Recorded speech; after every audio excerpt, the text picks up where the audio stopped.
સૌથી પહેલા તો હું આપ સર્વ પત્રકાર મિત્રોને આવકારું છું અને આપ સમય લઈને મારા આમંત્રણને માન આપીને ઉપસ્થિત થયા હતા એ બદલ આપનો આભાર પણ વ્યક્ત કરું છું। આજે અમે કોંગ્રેસ પાર્ટી તરફથી ચૂંટાયેલા બે કોર્પોરેટર શ્રી, અમારા સંગઠનના પ્રમુખ શ્રી ધવલભાઈ, આમ આદમી પાર્ટીના પ્રમુખ શ્રી વિનોદભાઈ પણ ઉપસ્થિત છે।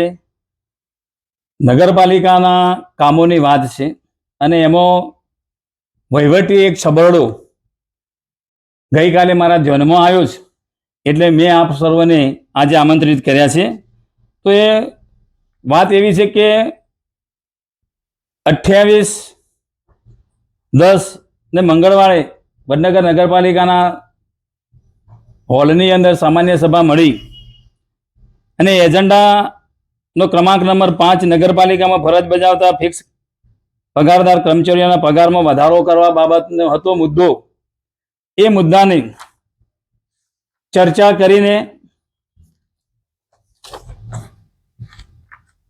કારોબારીની અંદર 10/7/2025 ના રોજ મળેલી કારોબારીમાં આ મુદ્દો એમને લીધેલો હતો અને કારોબારીએ ઠરાવ નંબર 6 થી આ મુદ્દાને સામાન્ય સભામાં લેવા માટે ભલામણ કરી હતી અને એ અનુસંધાને સામાન્ય સભાની અંદર આ મુદ્દો આવ્યો।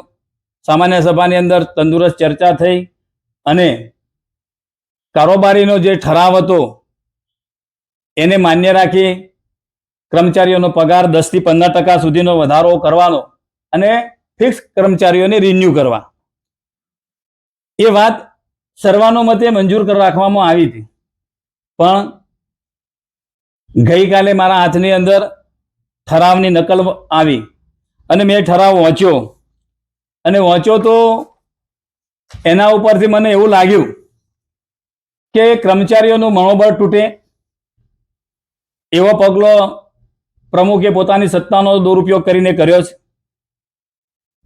લગભગ 14 કર્મચારીઓ એ ફિક્સ પગારદારી છે, એમાં 10 થી 15% સુધીનો પગાર વધારો કરવાનો હતો, એની જગ્યાએ પ્રમુખશ્રીએ સત્તાનો દુરુપયોગ કરીને 15% થી 37% સુધીનો પગાર વધારો કર્યો છે। પગાર વધારાની સાથે મારો કોઈ વિરોધ નથી, અમારો કોંગ્રેસનો વિરોધ નથી કે કોઈનો વિરોધ નથી, પણ પગાર વધારો જે સિસ્ટમથી કર્યો છે, જે પદ્ધતિથી કર્યો છે, એની સાથે ચોક્કસ મારો વાંધો છે, અમારી કોંગ્રેસ પાર્ટીનો વિરોધ છે કે 10 થી 15% સુધીનો પગાર વધારો કરવાનો હતો, એની બદલે વાલા દવાલાની નીતિ અપનાવી પ્રમુખશ્રીએ 15% થી 37% સુધીનો પગાર વધારો કર્યો છે અને આ પગાર વધારાથી વડનગર નગરપાલિકાની તિજોરી ઉપર જે આર્થિક બોજો પડ્યો છે એના માટે પ્રમુખ પોતે વ્યક્તિગત રીતે હું એમને જવાબદાર માનું છું। એટલે આ ઠરાવ નંબર 70 ની અંદર તમામ સદસ્યોની લાગણી સાથે છેદ કર્યો છે એવું મને લાગે છે, કારણ કે પગાર વધારો કરવાનો હતો તો સરખો કરવાનો હતો, તમામને સરખો ન્યાય મળે, સમાન વેતન સમાન કામ સમાન વેતનનો નિયમ લાગુ પડે છે, એનો પણ પ્રમુખશ્રીએ છેદ ઉડાડી અને મનસ્વી રીતે 15 થી 37.5 સુધીનો પગાર વધારો કર્યો છે।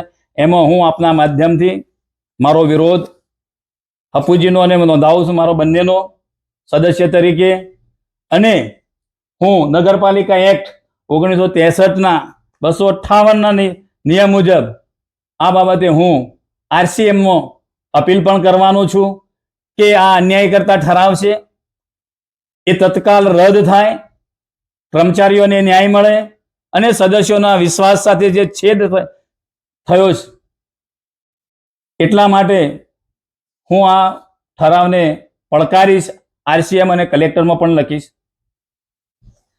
બીજી બાબત એ છે કે વડનગર નગરપાલિકાની બોડી છેલ્લા 10 મહિનાથી બેઠી છે, એની અંદર જુદી જુદી સામાન્ય સભાઓની અંદર કામોના ઠરાવ કરેલા છે, એમાં પાણીની સૌથી પ્રાથમિકતા આપવાની વાત હતી। એમાં 29/4/2025ની સામાન્ય સભામાં એજન્ડા નંબર 29 નવીન 3 બોર બનાવવાનું સર્વાનુમતે ઠરાવ કરેલ છે. એ બોરોનો ઠરાવ થઈ ગયો છે, છતાં આજ સુધી વહીવટી લાવી શક્યા નથી, કાપી શક્યા નથી અને એ બોરોનું કામ પણ ચાલુ કરી શક્યા નથી આજની નગરપાલિકાના વહીવટકર્તાઓ. અને નગરની જનતા ધરોઈ કેનાલની પાણીની જે યોજના છે એની અંદર કંઈક ગાબડું પડે, પાઇપ તૂટે છે તો 3-3 દિવસ અને 4-4 દિવસ સુધી હેરાન પરેશાન થાય છે પાણી વગર. બીજો હતો કે વડનગર શહેરની અંદર પાણીનો પુરવઠો 365 દિવસ મળી રહે એના માટે વૈકલ્પિક વ્યવસ્થા કરવાની હતી. એ પણ 29/7/2025 ની સામાન્ય સભાની અંદર ઠરાવ એજન્ડા નંબર 3 માં નર્મદા પાણીની પાઇપલાઇન નું કનેક્શન મેળવીને આ પાણીની સમસ્યાનો ઉકેલ લાવવા માટેનો ઠરાવ કર્યો હતો. એનો પણ મેં પ્રગતિ અહેવાલ માંગ્યો, રિપોર્ટ માંગ્યો, આજ સુધી નગરપાલિકાના વહીવટકર્તાઓએ આપી નથી. બીજો છે પ્રધાનમંત્રી આવાસ યોજના ની વાત છે. પ્રથમ ફેઝની અંદર વડનગર વિસ્તારના ખેતરોની અંદર જે ખેડૂતો રહે છે એમને પાકા મકાન પ્રધાનમંત્રીની આવાસ યોજના નીચે મળ્યા. પણ આ વખતે પ્રધાનમંત્રી આવાસ યોજના ફેઝ 2 ની અંદર સર્વે નંબરોની અંદર મકાન બનાવવાનું ફોર્મ ભરવાની જે કાર્યવાહી છે એ સ્થગિત કરી દેવામાં આવી છે નગરપાલિકાના વહીવટકર્તાઓ દ્વારા. મેં અનેકવાર રજૂઆત કરી છે, મારા સાથી કોર્પોરેટર અપુજી એ બંને સાથે મળીને રજૂઆત કરી છે.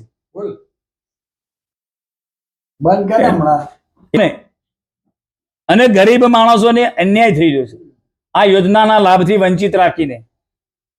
એટલે આ કામ ઝડપી ચાલુ થાય એવું પણ હું ઈચ્છું છું ને આપના માધ્યમથી નગરપાલિકાના વહીવટકર્તાઓને કહું છું કે ભાઈ આ અમારી જે રજૂઆત હતી એને તમે ધ્યાને લઈ જલ્દીમાં જલ્દી ઠરાવ કરો અથવા તો સરકારશ્રીમાં રજૂઆત કરી એનો ગમે તે કોઈ ઉકેલ લાવી ગરીબ ખેડૂતોને એનો લાભ મળે એવું કરવાની વાત કરું છું. બીજી વાત છે વડનગર કચ્છવા વિસ્તારની અંદર લગભગ 7,000 જેટલા સર્વે નંબરો છે. એ સર્વે નંબરોની અંદર ખેડૂતો પોતાના કાચા પાકા મકાનો બનાવીને રહે છે એમના પરિવાર સાથે. તો એવા ખેતરોનું સર્વે કરી ઝોન વાઇઝ સર્વે કરવાની વાત કરી હતી મેં, અને વોર્ડ વાઇઝ એનું સર્વે કરી એને આકારણી નંબર આપીને એનો વેરો વસૂલવામાં આવે તો મારી ધારણા મુજબ વડનગર નગરપાલિકાને 10 લાખ રૂપિયા જેટલો આર્થિક ફાયદો થાય એવો છે. છતાં પણ આજની આ બોડી આ વહીવટકર્તાઓ એની અંદર રસ લેતા નહીં અને વડનગર નગરપાલિકાની તિજોરીને આર્થિક નુકસાન પડે થાય એવું આ લોકો વર્તન કરી રહ્યા છે. એટલે આપ સર્વના માધ્યમથી હું વહીવટકર્તાઓને કહેવા માંગુ છું કે વડનગર નગરપાલિકાની જે તિજોરી છે એ જનતાના પૈસા છે, એનો સદુપયોગ થાય. 1-1 રૂપિયાનું વળતર નગરપાલિકા દ્વારા જનતાને મળે એવું કામ થાય એવું કરવાને બદલે આ વહીવટકર્તાઓ ઘોર નિંદ્રાની અંદર ઊંઘે છે અને 10 મહિનાથી 1 પણ રૂપિયાનું કામ નવાસરથી શરૂ કરી શક્યા નથી. એ વાતનું દુઃખ છે. બીજી વાત છે તારીખ 26/5/2025 ના રોજ પ્રમુખશ્રીના ઘરેથી એક નગરપાલિકાના સેવક ફાઇલો અને નગરપાલિકાનો અતિ મહત્વનો દસ્તાવેજ એટલે કે ઠરાવ બુક પ્રમુખશ્રીના ઘરેથી લઈને આવતા હતા અને મેં એ રસ્તામાં પકડ્યા હતા અને ત્યારે જ મેં મારો વાંધો લખીને તે દિવસે નગરપાલિકામાં આપ્યો હતો. પ્રમુખશ્રી કઈ સત્તાથી નગરપાલિકાનો અતિ મહત્વનો દસ્તાવેજ ઠરાવ બુક એમના ઘરે લઈ ગયા અથવા તો મંગાવ્યો એ મેં પૂછ્યો હતો પ્રશ્ન, અને એની લેખિતમાં અરજી પણ કરેલી છે. એનો આજ સુધી મને લેખિતમાં કોઈ જવાબ મળ્યો નથી. અને આવા તો ઘણા બધા પ્રશ્નો મેં પૂછ્યા છે, એનો એક પણ લેખિતમાં ઉત્તર આ નગરપાલિકાના વહીવટકર્તાઓ આપ્યા નથી. તો ભવિષ્યની અંદર હું અને મારી કોંગ્રેસ પાર્ટી નું સંગઠન જો આ બાબતે ન્યાય નહીં મળે તો કદાચ અમારે ગાંધી ચિંધ્યા માર્ગે ઉપવાસ ઉપર પણ ઉતરવું પડવાનું થશે. તો ચોક્કસ હું મારા સંગઠનને સાથે લઈને અનશન પણ કરીશ લાઇબ્રેરી નીચે, વડનગર લાઇબ્રેરી નીચે. તો આ સંદેશો હું આપના માધ્યમથી વડનગરની જનતાને આપું છું કે ભાઈ જનતા જાગો, ઉઠો. અને વડનગર નગરપાલિકાના વહીવટકર્તાઓ ઘોર નિંદ્રાની અંદર ઊંઘી રહ્યા છે. ભ્રષ્ટાચાર એટલો બધો કરી દીધો છે અને થઈ રહ્યો છે એવું લાગે છે મને તો કે આ લોકો ભ્રષ્ટાચારને કરવા માટે જ આ બધું કરી રહ્યા છે. શું કામ કરતા નથી? અમે એમ કહીએ કે સારું કામ કરવો તમારો સપોર્ટ છે, પણ કોઈ કામ કરી શકતા નથી. અથવા તો કોઈ ખાડા પૂરવાનું કામ કહીએ છીએ કે ગાબડો પૂરો કે ખાડો પડ્યો હોય, એ ખાડો પૂરવાનું કામ પણ હાલની નગરપાલિકાના વહીવટકર્તાઓ કરી શકતા નથી અથવા તો કરાવી શકતા નથી. ખરેખર આ વડનગર નગરપાલિકાના માટે ખૂબ દુઃખદાયક બાબત છે, જનતા માટે દુઃખદાયક છે. જો આ નગરનો પનોતા પુત્ર નરેન્દ્રભાઈ વડાપ્રધાન હોય અને દેશમાં એમ કહે છે કે આટલું બધું કામ કરે છે, પણ વડનગર નગરપાલિકા એ ઝીરો કામ છે એનું. 10 મહિનાનો મારો કોર્પોરેટર તરીકેનું જોયું મેં તો વડનગર નગરપાલિકાની ભાજપ સરકારની આ બોડી છે એ એને 0% આપું, કારણ કે કોઈ કામ કરતા નહીં. જે કામ ચાલે છે એ જીયુડીસી અને ટીસીજીએલ દ્વારા ચાલે છે. વડનગર નગરપાલિકા દ્વારા કોઈ કામ કરવામાં આવતું નથી. લોકો હેરાન પરેશાન છે. નગરની જનતા મારા જોડે રોજ 5-10 માણસો આવે છે, 5-10 ફોન આવે છે કે સાહેબ આ વિસ્તારમાં કોમ નથી થયું, આ ગાબડું પૂરવામાં નથી આવ્યું, પાઇપલાઇન લીકેજ છે, આ ગટર ઉભરાય છે, આ છે. આ બધા જ પ્રશ્નો રોજે રોજના બની ગયા છે. એટલે હું આપના માધ્યમથી વહીવટકર્તાઓને કહું છું કે આ સામાન્ય પ્રશ્નો છે, નાના પણ પબ્લિકને પરસતા પ્રશ્નો છે. ગટરનો હોય, રોડનો હોય, ગોબડા પર ગાબડું પડ્યું હોય એનો હોય, એ જલ્દીમાં જલ્દી એનો નિકાલ થાય અને ઉકેલ આવે એ હું અપેક્ષા રાખું છું અને આપના માધ્યમથી એમને સંદેશો પહોંચાડવાનો પ્રયત્ન કરું છું. તમારે લેવો જ લઈ લો.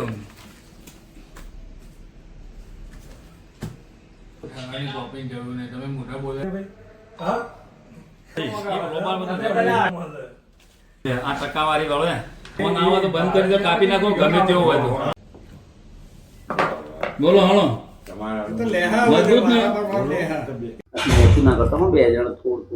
હું પરમાર ધવલકુમાર દિનેશભાઈ, વડનગર કોંગ્રેસ શહેર પ્રમુખ. અહીંયા ઉપસ્થિત અમારા 2 કોર્પોરેટર નગરપાલિકાના મહેન્દ્રભાઈ આઈ ઠાકોર અને અપુજી કાકા, બંનેની ઉપસ્થિતિમાં મહેન્દ્ર કાકાએ જે વાત કરી કે વડનગર નગરપાલિકાના અંદર જે પણ ભ્રષ્ટાચાર થઈ રહ્યા છે એની સાથે અમે સહમત છીએ. અને વડનગર શહેરનું સંગઠન, કોંગ્રેસનું સંગઠન એ મહેન્દ્રભાઈ સાહેબની સાથે છે અને હંમેશા સાથે રહેશે. વડનગરની જનતાના કોઈ પણ કાર્યોના વિકાસ થયા નથી. 10 મહિનાથી ભાજપની બોડી બન્યા છતાં કોઈ પણ વડનગરની અંદર કોઈ પણ જાતનું કામ થયું નથી. જો મહેન્દ્રભાઈ સાહેબ કોર્પોરેટરે જે વાત કરી તે વાત જો ધ્યાને લેવામાં નહીં આવે તો એમને જે ગાંધી ચિંધ્યા માર્ગે જે અપીલ કરી છે એમાં અમે સહમત છીએ અને પૂરું સંગઠન, વડનગર કોંગ્રેસ શહેરનું સંગઠન ગાંધી ચિંધ્યા માર્ગે લાઇબ્રેરી આગળ આંદોલનની ચીમકી આપીએ છીએ. આ બાબત ધ્યાને લેવા વિનંતી.